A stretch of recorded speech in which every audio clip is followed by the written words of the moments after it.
some folks were trying to take advantage of the situation and bring this activity to a new venue, which in this case was short-term rentals. So, one thing that we've made clear ever since sort of like our global ban on parties at the end of 2019 is that exactly that. All parties are banned on Airbnb, and we've taken a couple of steps to combat this. So beyond the ban, we've capped occupancy at 16 for listings. This past year, actually in October, we suspended more than 80 listings across Texas that received complaints or some other way we found out that they had violated some of our policies, especially those around parties and events. And we continue to sort of implement what we call a screening of high risk reservations, where we feel that there are some indicators that this could potentially lead to some sort of unauthorized party in one of our listings. On top of that, we actually have quite a few sort of channels by which neighbors can, if they ever find themselves in a situation where the listing next door to them is sort of a place where parties are taking place. We have a neighbor hotline. It's a 24/7 neighbor hotline that folks can get to at airbnb.com/neighbors. That's staffed with trained agents, so that we can field those complaints and take action accordingly.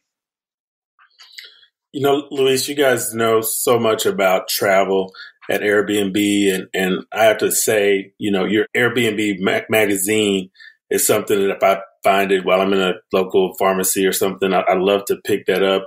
And you guys also have a publication that you came out with, a document entitled Meaningful Travel Report. And so I wanted to learn a little bit more about that and kind of where that came from with Airbnb. Absolutely. Yeah. I mean, I think I speak for all of us, not just on this podcast, but all those folks listening, that there is a real sense of wanderlust, and people want to travel again. But the fact is, the nature of travel has changed. It's coming back, but it's changed.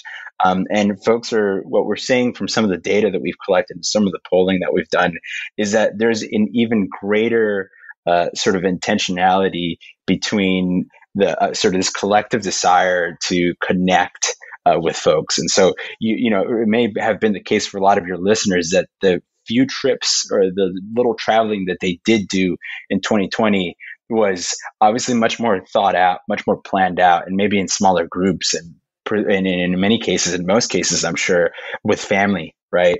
And so we really feel that mass travel, as we knew it in sort of like the age of Instagram, is going to be replaced by what we call meaningful travel.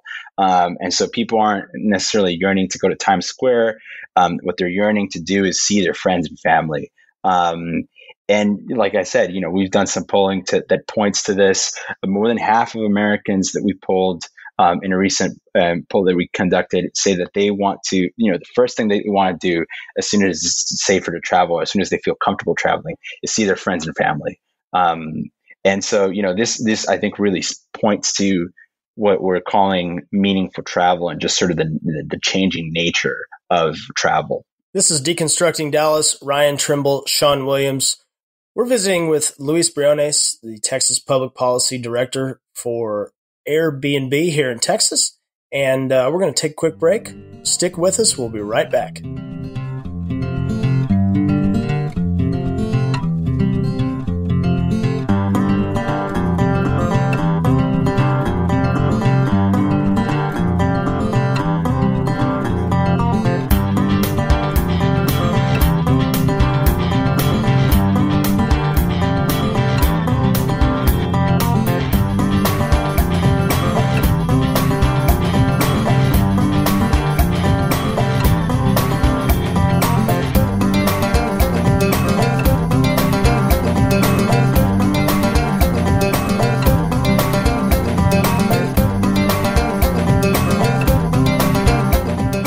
Welcome back, Deconstructing Dallas. Ryan Trimble, Shawn Williams, sitting down with Luis Briones of Airbnb.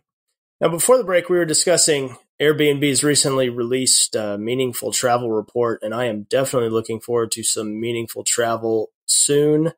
But I wanted to pivot now and look at some specific issues facing cities across America, and that, of course, is housing. More specifically, we come across the issue of these accessory dwelling units or ADUs, and these issues inevitably arise when discussing short-term rentals. Luis, I wanted to see if you could tell us your thoughts on ADUs and how short-term rentals interact with them and how they can be solutions for affordability and choice. Right on. Yeah. I think one of the greatest things about my time at Airbnb has been that I've gotten to see how different cities and different parts of the world choose to tackle issues that they all sort of have in common.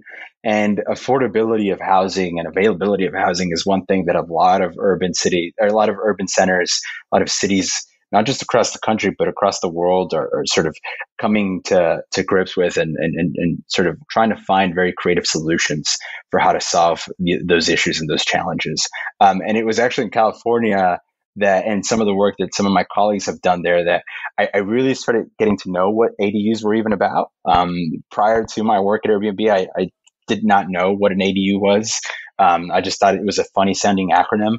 But really what I've come to learn is that making more flexible rules or putting in place more flexible rules around ADUs gives a whole subset of folks in a community a channel by which, or a potential channel by which they could monetize off, a property that is on their property or using that space more efficiently, more effectively. And I started noticing that a lot of the listings that I was staying in, just, traveling personally on Airbnb, were actually ADUs. And those were some of the greatest experiences that I had because the hosts were on site. They were super available to sort of, either show me around or sort of, really, have me see the perspective of what it means to live in these communities from their point of view. And so I'm a real big fan of ADUs and how those can be used by folks to put out short-term, rent out short-term. And especially because, in my conversations with many of these hosts, they've actually told me this is exactly how I am able to afford my home, right?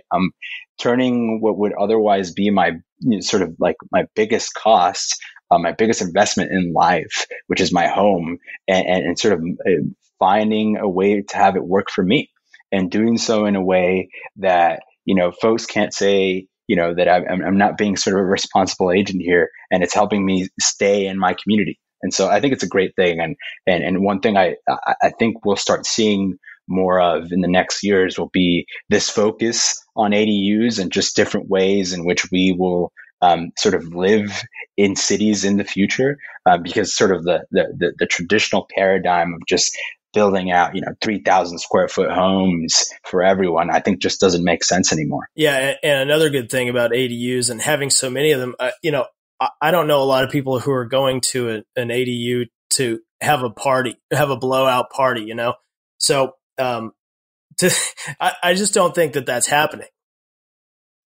Right. Yeah. No. And I mean, I have to say, I'm a super responsible guest on Airbnb. I always have been. My partner sort of makes fun of me. She's like, "You leave this place like you didn't, no one was even here." And that's always my MO. But to your point there, I think the interactions between hosts and guests that are in ADUs in these very sort of personal spaces are some of the best ones in terms of the interaction and the experience that people have on the platform, where they truly get to know a community through the lens of those hosts. So, we know obviously the pandemic has had a huge effect on, municipalities across the country. And so, city budgets are being affected negatively. And I believe Airbnb, feels that there might be a way that you guys can help cities. So I was wondering what could Airbnb possibly do to be helpful for the cities to help with the recovery? Right. Yeah. That's you hit the nail on the head there. I think one of the funniest moments in my time at Airbnb was early on. And our boss, our head of global policy and communications, Chris Lehane, he went on a forum, this big host forum that we had, and he I think he co-opted a bush line and said something along the lines of like, "Read my lips, we want to pay our taxes." And a lot of the folks in the audience were like, "What?" And essentially, we've made true on that statement, on that promise, so to say, and we've entered into hundreds of agreements across the world to pay our fair share and to help collect and remit occupancy taxes on behalf of our hosts, including here in Texas. We have agreements with not just the state of Texas, so for the statewide hotel occupancy tax, but also with cities like Houston, Abilene, Corpus Christi, and a couple others.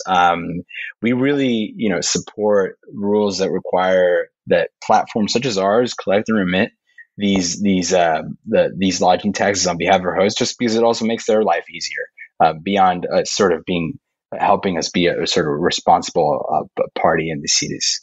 Well, Luis, as Shawn knows, anytime I can get a George H.W. Bush quote worked into a podcast, it's a winner for me. So thank you for sharing that. Where can our listeners find you and follow you and find out more information about Airbnb? Yeah, and so folks can go onto airbnb.com/press. That's where we put up, sort of all the amazing work that my colleagues do on the policy and government affairs front, as well as some of the amazing things that we're doing sort of as a platform. You'll find that there's a ton there. There's a lot that we put up every single day. But personally, they can find me on Twitter.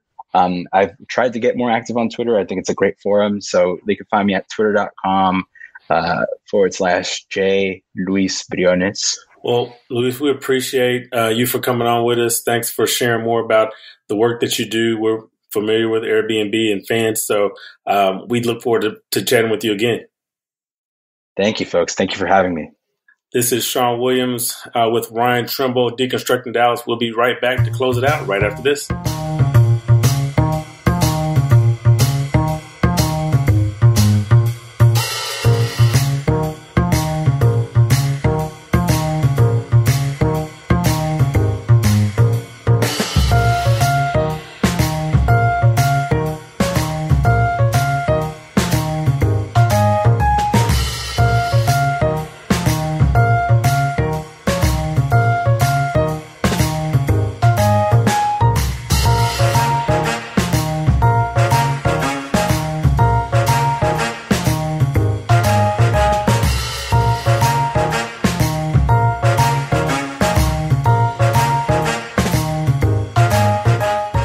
Shawn Williams, me, Ryan Trimble. This is Deconstructing Dallas. And Shawn, it was a great time talking to our friend Luis. Really enjoy working with him. And, he's a sharp guy, really passionate about the issues. And that's what I like about working with him. He wants to get in. He wants to make things right. He knows that Airbnb has some tools in the toolkit to really help out cities and be good neighbors. They've really come a long way on the platform. So I enjoyed that a lot. Yeah. Again, I think we both said it a lot during this episode, but I just think it's really cool. The business model.